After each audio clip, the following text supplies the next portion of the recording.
एको अहम बहुश्याम, मैं एक हूँ अनेक हो जाऊंगा। भ्रम के लिए कहा गया यह वाक्य मनुष्य के लिए भी सत्य है। यह इच्छा मनुष्य के सीमित व्यक्तित्व की समष्टिगत असीमता है। मित्रों, आप सुन रहे हैं महादेवी वर्मा जी का एक लेख और प्रस्तुत कर रहे हैं अमर अद्वितीय मथुरा से।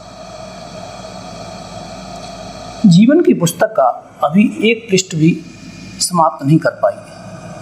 वैसे मेरे विचार से मनुष्य चिंतन और अनुभूति की चिर नवीन उद्भावनाओं की दृष्टि से आजीवन विद्यार्थी ही रहता है। शिक्षा किसी भी राष्ट्र का मेरुदंड कही जा सकती है।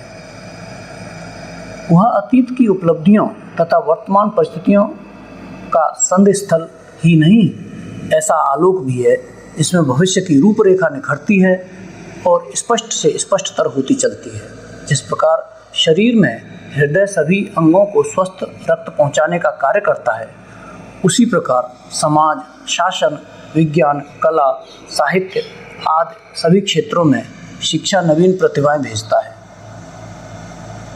यदि शिक्षा द्वारा पहुंचाया गया नवीन रक्त स्वस्थ है तो सभी क्षेत्र स्वस्थ और क्रियाशील रहते हैं।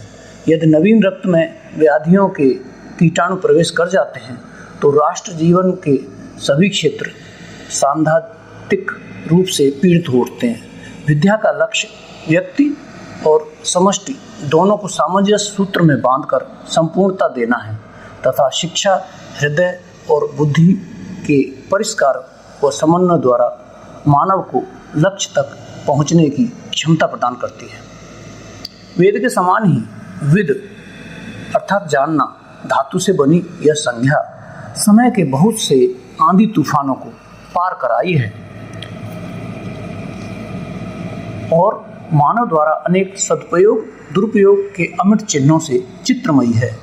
परंतु तत्वतः यह जीवन की ऐसी मूल्यात्मक उपलब्धियों का प्रतीक रही है जो मानव संस्कृति की युगांतर दीर्घ यात्रा में भी धूमिल न होकर अपनी दीप्ति से पथ को आलोकित करती रही है।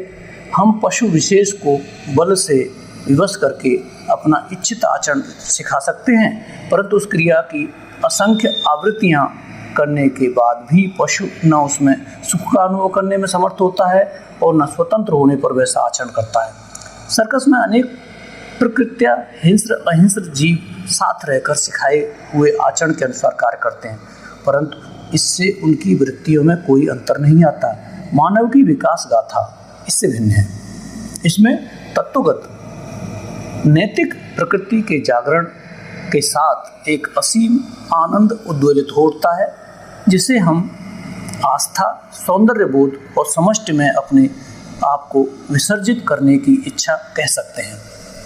समष्टि के साथ अनुभव करने, विचार विनिमय करने और उससे एकात्म होने की इच्छा ही मानव जाति के धर्म, दर्शन, साहित्य, कला आदि की जननी है। एको अहम बहुश्याम, मैं एक हूँ अनेक हो जाऊंगा। भ्रम के लिए कहा गया यह वाक्य मनुष्य के लिए भी सत्य है। यह इच्छा मनुष्य के सीमित व्यक्तित्व की समष्टिगत असीमता है। शिक्षा अपने सीमित अर्थ में जीवन की तैयारी मानी जा सकती है, परंतु व्यापक अर्थ में यह जीवन का चरम उद्देश्य ही रहेगी। मनुष्य किसी देश विशेष का नागरिक होता है। मनुष्य किसी देश विशेष का नागरिक होता है और इस नाते विशेष कर्तव्यों और अधिकारों से घिरा रहता है। विसंगति तब उत्पन्न होती है जब शिक्षा निरुद्देश्य तैयारी मात्र रह जाती है, क्योंकि वह परिणामहीन क्रियाशीलता है